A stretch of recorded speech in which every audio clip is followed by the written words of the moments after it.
Show me a $1 mullet. Are you cheating on me? What? Because men should never hit a Show woman. me a $1 picnic date.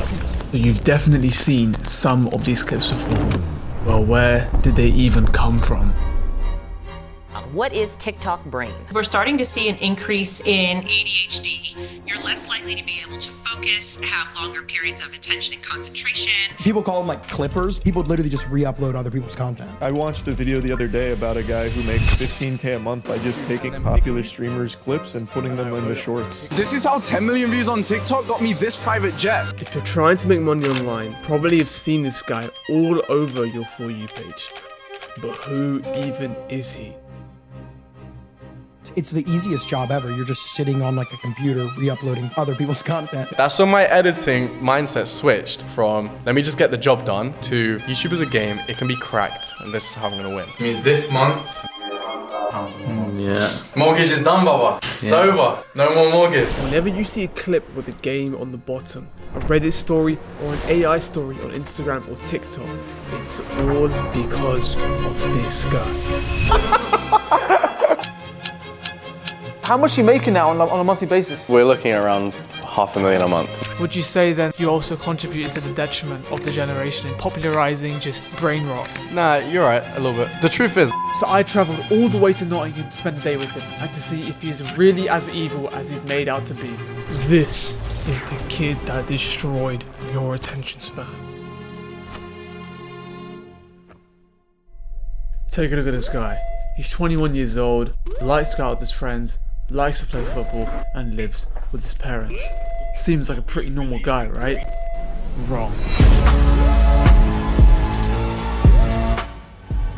And what he's most known for isn't actually himself, despite having over 600,000 Instagram followers. It's actually for making these. I'm sure you've seen some of these types of clips before, either with a game on the bottom, or maybe it's a story and someone is playing Minecraft in the background. You know, the ones that make you think, do I really need this much stimulation to watch a 20-second video? Well, this is the guy you've got to blame for that. But don't take my word for it. I'll let him tell you himself. Was it your idea, or did you popularize the notion of putting a video game underneath the clip? it wasn't my idea, but when I saw it, I definitely popularized it because I tripled down on it heavy. When I first saw it, it wasn't even like Subway Surfers or GTA gameplay or anything like that. I think it was chess. So I saw someone playing chess. It just looks like there's just chess going on whilst they talk. And I was like, hold on, what if I just put a game under there? Like, what if I just made it any game? The whole thing's about retention. I was like, yo, some people would watch satisfying content and just ignore the video. You can draw retention from those people that aren't qualified to watch the actual video, I guess. That was my intention. I was like, I can get people that want to watch the video, but how do I get people who don't want to watch the video to watch the video? And by ruining your focus, he makes over 500k per month teaching others how to do the same. He also runs a content agency where he sends people viral, such as Sneako, Gideon, and many more. And to top it all off, he has his own software company where he's completely simplified the short form content making process to make money on TikTok. Alright guys, so now we're gonna have a look into Musa's office. How long have you been here for now? Under a year, like 6-7 month. What made you want to come here instead of staying at home? Needed space, man. You know, when I'm working at home all the time, parents don't take me seriously, but money's serious, you know? Money's serious. I've seen so many videos now, but the camera's over here, and you're looking over here, or the camera's over there. This is where my setup's always here for my day in the life videos. That's like my biggest series. So when I was really blowing up, it was this series here. My camera tripod would go right here, the camera goes here. I remember when I first started, I was filming on top of Yeah, in your room, right? Yeah, the tripod up there. Exactly, and then obviously I stepped into this space, and now I got enough to film everywhere I wanted to film, you know? Do you spend most of your days here when you're in the UK? Easily. My cycle is essentially like go home, work, get bored, fly out, get bored, then repeat. What's this lightning you've got on the board? What's this represent? This isn't lightning, bro, this is Creo. Oh, I see it now, I see it. That's the Creo logo. I drew it. I'm a bit of a spastic, but I drew it. Obviously, Creo is one of my software companies. We're coming towards the 3rd month. We're gonna have our first 6-figure month. And what made you want to pivot into also adding software to your stream of incomes? So if anyone that understands enterprise value and stuff like that, software has a super high enterprise value. So when you go to exit your company and you go to sell it, depending on what type of software offer, obviously mine's AI software, you are looking around that 8x plus multiple when you exit. My intention with Creo is to sell this thing for 40, 50 million. If it's not around there, I'm not interested. And that's not out of ego, like it genuinely just isn't worth my time otherwise. Just by pushing it to my personal brand, right? We're already a 7-figure company day one. Obviously that's a vague term. You don't know whether someone would actually pay 7 figures for it and all this other stuff. But the numbers we made on day one, if that was the average we made across the whole month, a year, let's say, it would be deemed a high 7-figure company. If I have the ability to do stuff like that, why would I ever set my standards lower? How much are you making now on a monthly basis? Heavy question, man. We're looking at around $500,000 a month. $500,000 a month profit? Yeah. That's not revenue, that's profit. That's profit. So what's rev then? 650, 700,000 type. Can we have a look at some of the payments we got going on right here? Yeah, so this is from my personal brand, and this is from a mix of agency as well. There's actually a lot of agency payments in here. But yeah, this is essentially, there's tons of these payments. There's over 206 pages of this stuff. So this is from high tickets, from mentorship and coaching. And then this is also from agency payments like this come through every now and then, 10K payment come through. I remember when I was first starting off my agency, it was really important to, have a way to accept payments, an easy way to pay. Payment links is the best way in order to reduce friction. That's your objective. When I first started my agency, I was doing £20 edits, £50 edits, obviously just like a bank transfer. But when you start charging like 10,000, 20,000 and stuff like that, now you need it to be as simple as possible. And that's where I started implementing stuff like payment links. 4 main ways you're doing it then. Low ticket course, so medium edits, right? Then your high ticket coaching, and then we have your agency, Creo. So it's pretty much just personal brand, agency, and Creo. So we get it. He makes a lot of money, especially only being 21 years old. But isn't he just profiting off a generation of iPad and brain dead kids? I mean, a lot of what he teaches is how to start your own TikTok page where you can create content that is going to be optimized for the algorithm by using the strategies of having a game on the bottom, or using someone else's content that isn't your own, or even using AI to hack people's attention span, thus generating a lot of views and ultimately a lot of money. But it hasn't come without backlash. On his videos on Instagram, all you'll see are hate comments and Musa being attributed to ruining this generation due to what he teaches. But before you paint him out to be a villain, we need to understand the full context of how this situation even came about in the first place. We need to take it back to the start of the story. Let's take it back to the beginning. The very start was I wanted to be a YouTuber.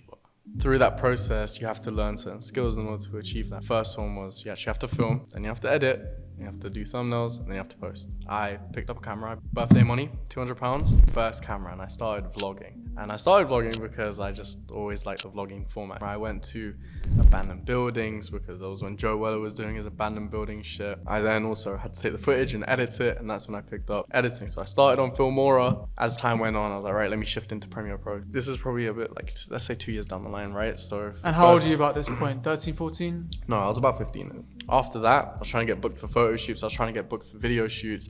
I was just trying to make money using the skill set I had built. I always got little jobs, £20 jobs, £50 jobs, £100 for a weekend. You were first making the videos for fun, but now there was a part of you that was like, okay, let me see if I can monetize this. I enjoy doing it, if I can get paid doing it. I mean, when you're younger, you always hear, oh, you want to do a job that you enjoy. It never feels like a job, which is some bullshit. But after trying to do that for so long, I finally started getting some like £200, £300 like video shoot gigs, right? Music artists in the local area. And then lockdown hit and I couldn't do shit. I shifted straight into video editing. I was like, right, I got 2 skills I can learn. I know how to use a camera, I know how to edit. And by this point, I knew how to edit all right because I was doing video edits and post them on my Instagram. So I would take a music video that already exists, then add some like cool effects, and I would build my case studies like that. I'd build my portfolio by taking existing music videos, adding effects to them, and then posting them. And I would at people, some of them would like, some of them would share, and I grew my page to around like 10,000 followers. It really seems like from the get-go, you looked at the situation you were in and you said, look, if I can't film with these guys, I can take what they've done and make it look better.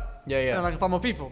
But yeah, prior to that, I was doing some video edits for YouTubers. Now Mac was my first client. Then it was Muller Juice. Darkest Man. Darkest Man was one of my first clients as well. Bro, there was even some edits, like £5-10 edits, I'm not gonna lie, for like a whole YouTube video as well. Wait.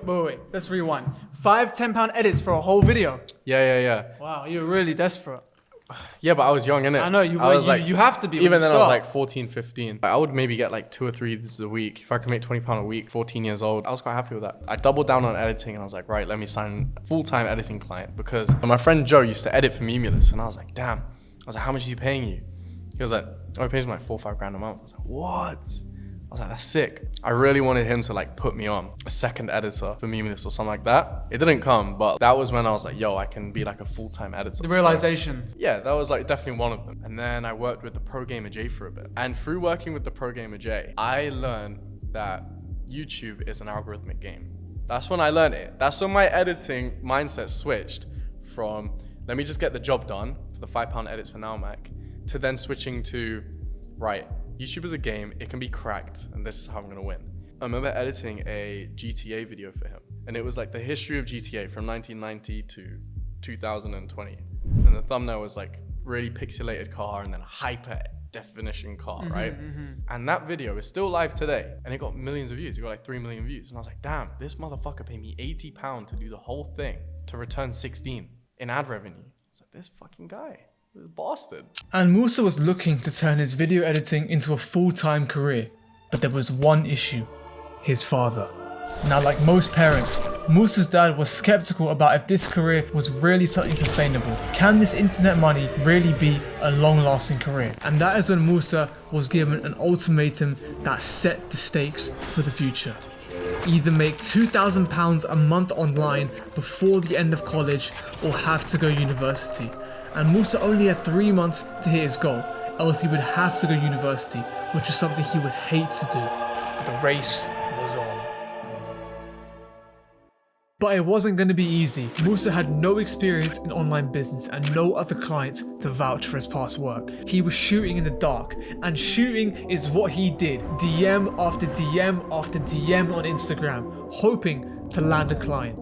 But before he started to outreach to tons of clients, he wanted to first hone his skills a bit more to make sure that when he does eventually sign a client, he can deliver a good service and keep them long term. Anyway, after working with the Pro Gamer J, I started looking more into the YouTube algorithm and other algorithms. So my whole thought process was, the YouTube algorithm has been cracked by people like the Pro Gamer J, and Mr. Beast was kind of about by now. I was like, what else can I crack? Has anyone really cracked TikTok?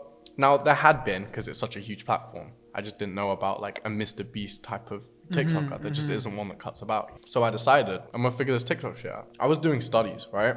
Where I would post 10,000 TikToks with hashtags and 10,000 without. You post 10,000 TikToks? Yeah.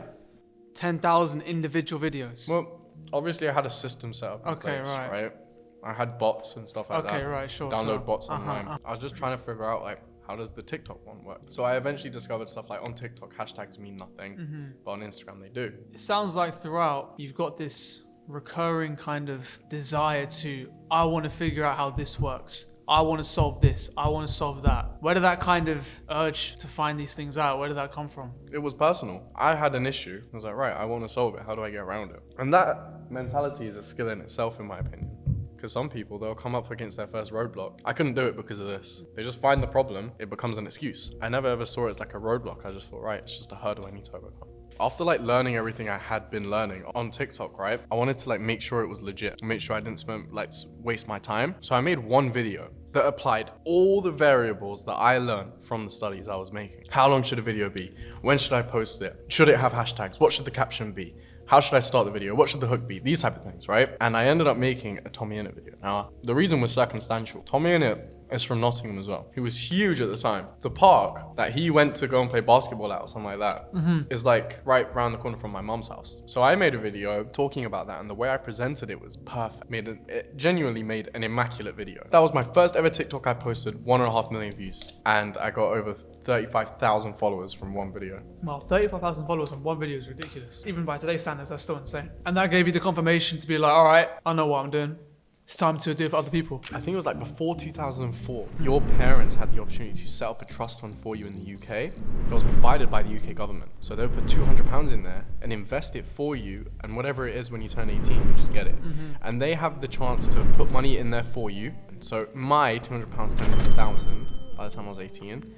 And I took that £1,000 and I put it all in GameStop, because GameStop was going up, right? And when GameStop was going up, out of principle, I thought, yo, these suits, bro. That was my initial reaction. I was like, this is fucking hilarious. We might as well just join. I was like, this is funny, bro. So I just put £1,000 in. I just took the whole £1,000 and just dashed it in there. And I was like, I want to say pretty much all my money. Then the next day, I wake up and GameStop's up like 200%.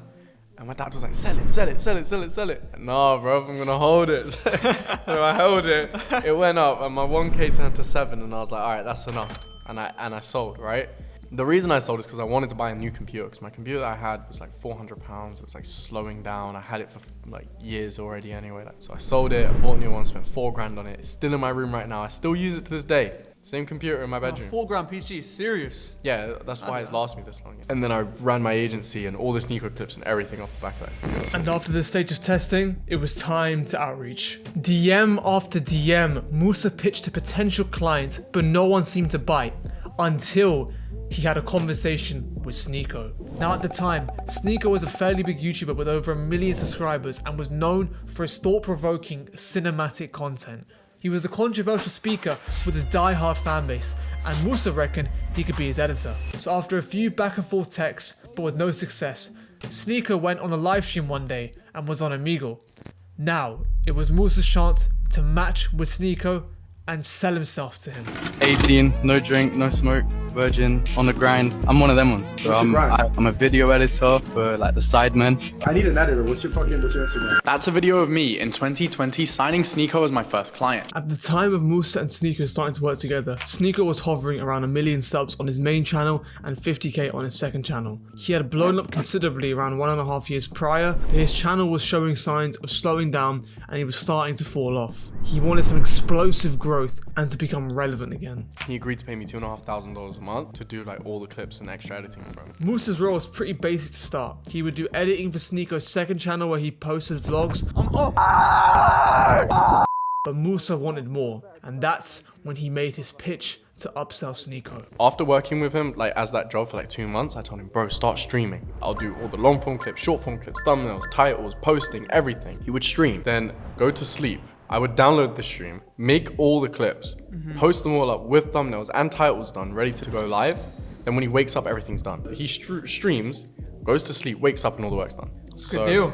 Yeah, it's a great deal. It's a great deal. So after that, I told him, bro, let me run your TikTok to promote it. He goes, I don't have TikTok. And I was like, oh, just let me run it, trust me. So he made an account, logged me in. I got like 750,000 followers in 28 days, like one of our biggest months, and over like 110 million views. One page, 1 month. Just making clips from the streams I was already making clips from. And then after that, just snowballed from there and just got out of control. And snowballing is exactly what happened. Sneako went on to one of the fastest rises of any creator on the internet ever seen before. His second channel was gaining 15k to 25k subs every single day. His TikTok gained over 100 million views in a month, and to blow up even faster, Musa began hiring other editors to make more clips of him on brand new short form accounts. He was the new kid on the block and was crushing it on YouTube, but then disaster struck. Today it seems like we have some breaking news, as YouTuber Sneako has been completely banned from the platform. After nearly a decade of dedicating my life's work to YouTube.com, they terminated all of my channels. Due to his controversialness, he was banned across all platforms, Instagram, YouTube and TikTok, and this was devastating to him. His life's work essentially deleted at the instant of a click on someone's computer. He transitioned over to Rumble, to where he continued to stream and make content, but has never fully recovered from this setback. And 1 year after starting to work together, Musa and Sneako parted ways in business.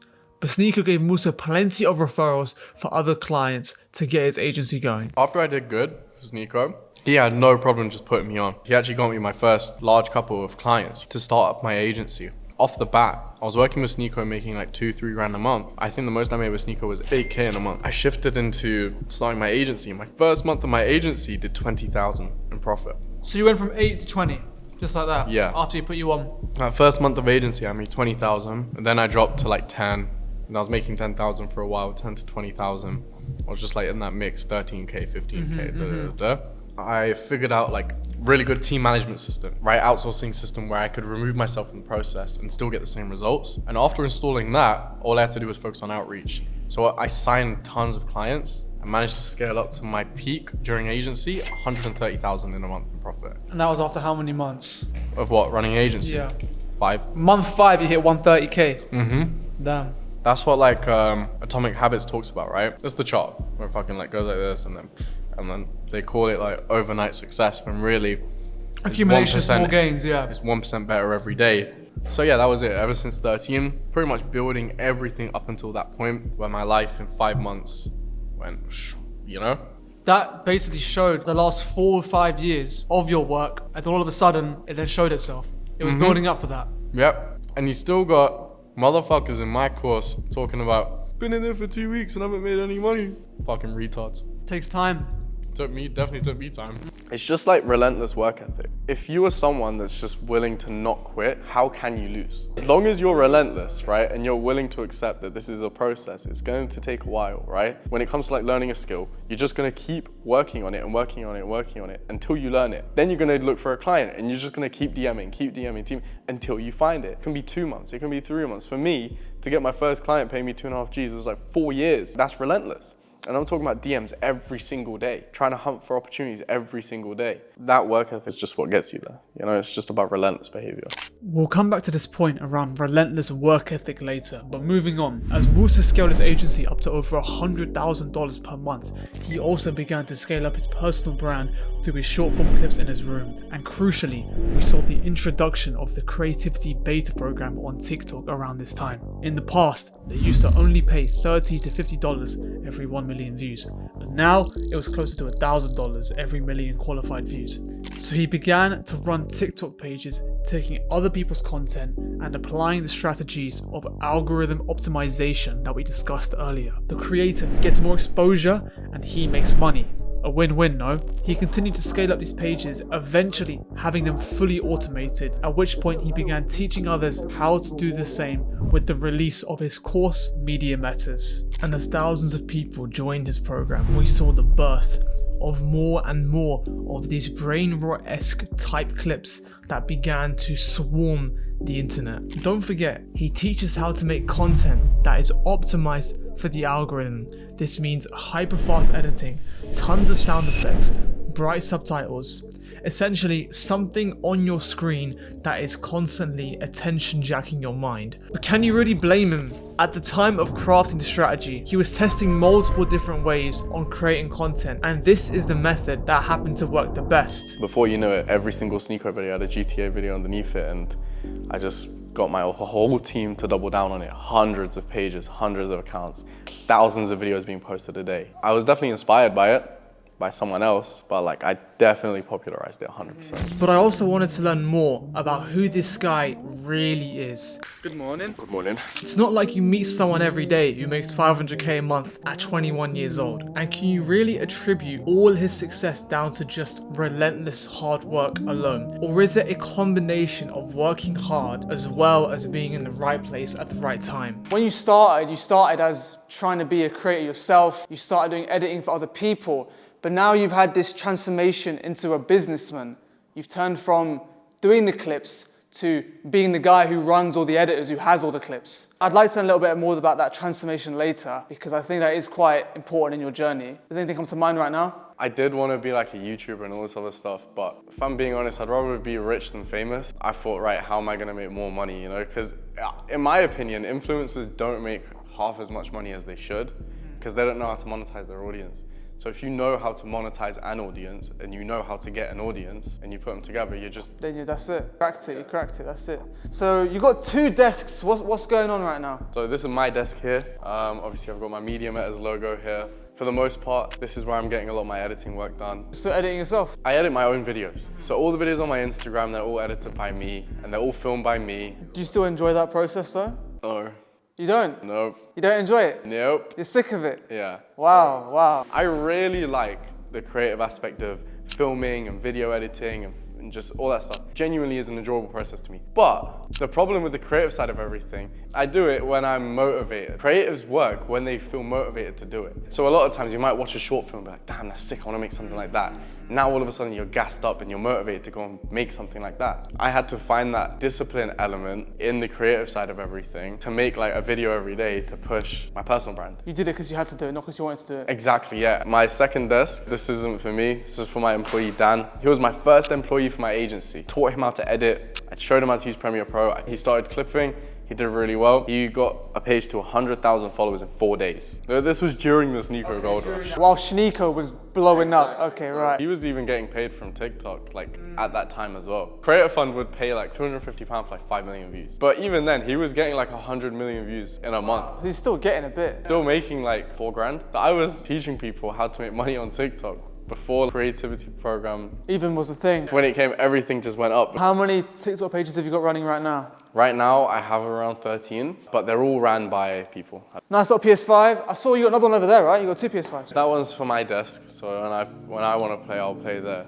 And then this is just like the communal one, you know? The communal one. Communal PlayStation. When the boys come round, we wanna bang some UFC. We'll come play some UFC, play some FIFA here. Yeah. I think I told you this. When I was in Dubai last, I met a billionaire. Yeah. And I asked him what's one bit of advice he gave me. He said, do mushrooms. So, really? Yep. Did I not say that? Some German bloke. Has he got more money than you? Mate, he's a billionaire. What do you think? Probably listen to him then. You gonna take his advice? No. Actually won't be taking his advice, but interesting thing to say. What if I was 14? Shrooms at 14? That's probably not recommended, is it? I personally don't think shrooms at any age is recommended, but I'm gonna take one as well. No!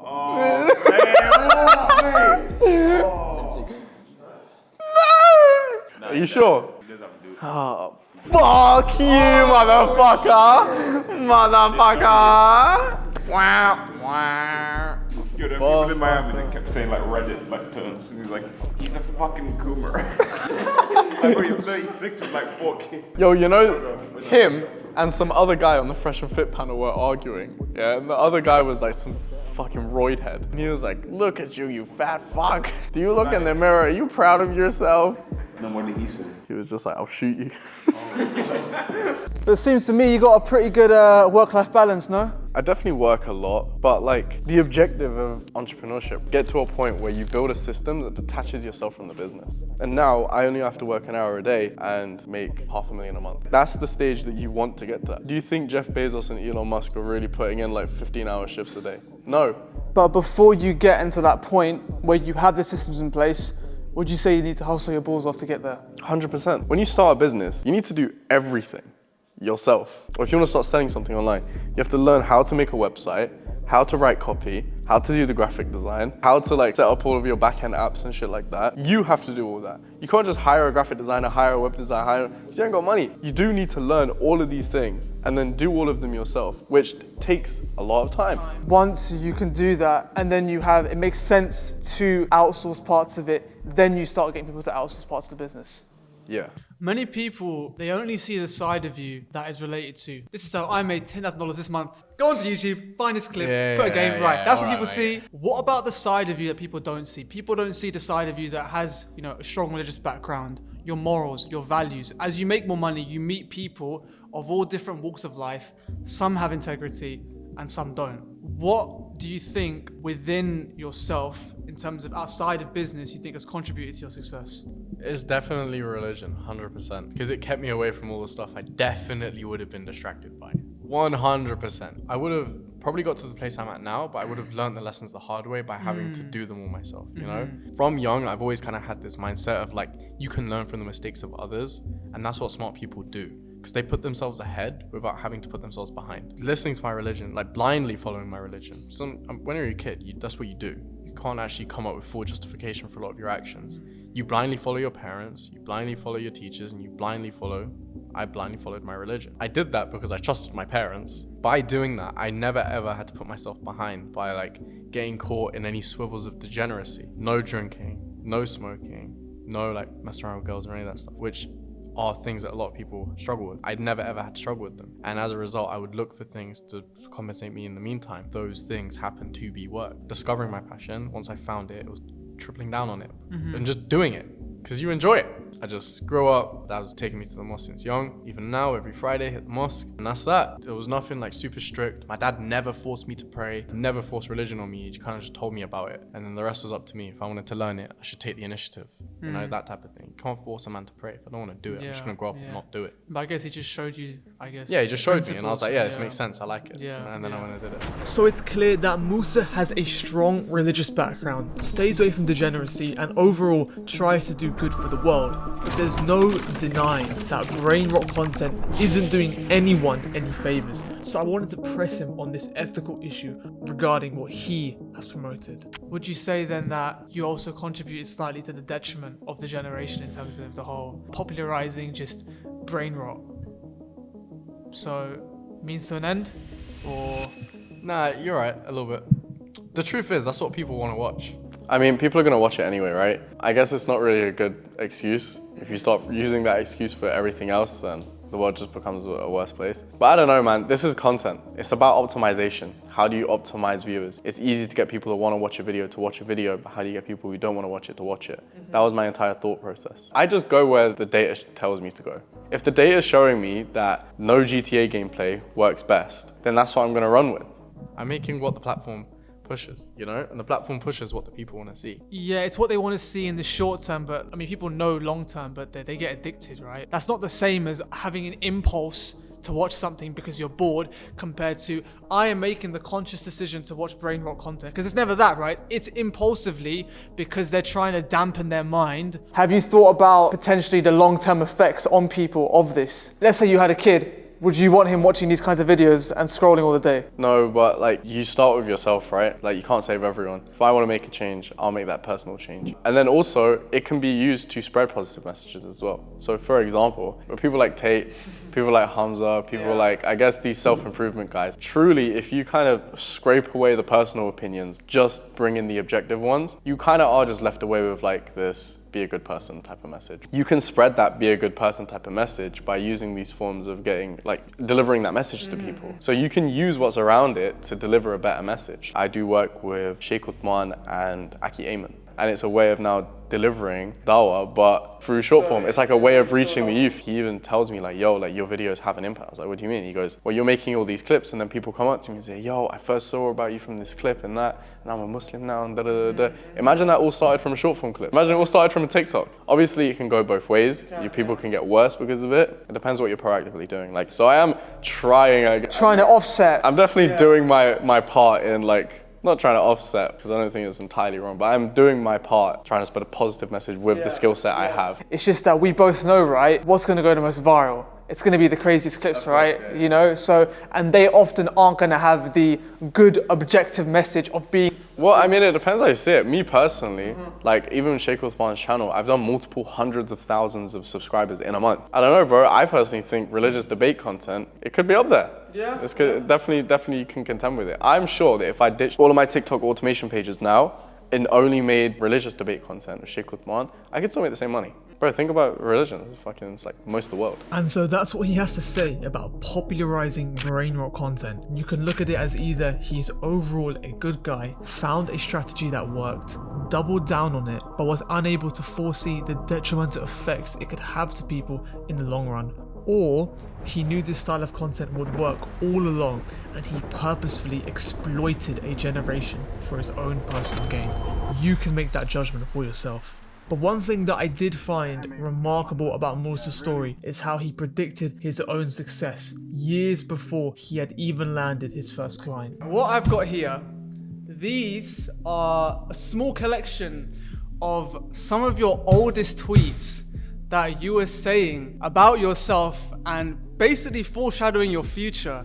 So I did a bit of... Dearing me, I'm scared. Little bit of research. You can have a little read of some of these. What the fuck? On screen. Yo, this guy's got and printed out. Holy shit. Yo, this is crazy. January 10th, 2020. 2020 couldn't have started better. Inshallah, everything goes well. 2020, the grind will never stop. It's happening by force. Holy shit. Yo, this tweet is crazy. October 21st, 2019.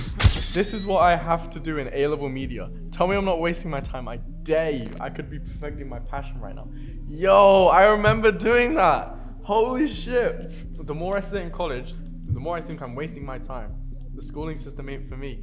Yo, are these still live? Yeah. And the last one, I thought was a little funny one there. That's the type of shit that I would like post on my Instagram. That was the creative stuff that you started for, you know? Yeah. Back in the day. It was that kind of stuff exactly. Yo, this A-level one is sick. In the UK, you enroll in September. This is October. That's the first month then. So this October 7th tweet, the more I sit in college, the more I think I'm wasting my time. The schooling system ain't for me. This is like 3 weeks in. This is like a month and a half in. That's so crazy. Holy shit. Thank you for showing me that. Of course, man. You knew it from day one. Yeah. But you didn't want to do this. You knew it from day one. You know, October 21st, 2019, I was making no money. I was maybe doing like a £10, £20 edit here and there. Yo, that's so sick, man. Thank you for that. We could even see the one at the very top, 2022, right? I think you were just starting to find your feet. And look, that's that grind phase you're talking about. My whole week has just been sleep, edit, Discord, and repeat. Yep. Yo, I didn't even know I had receipts.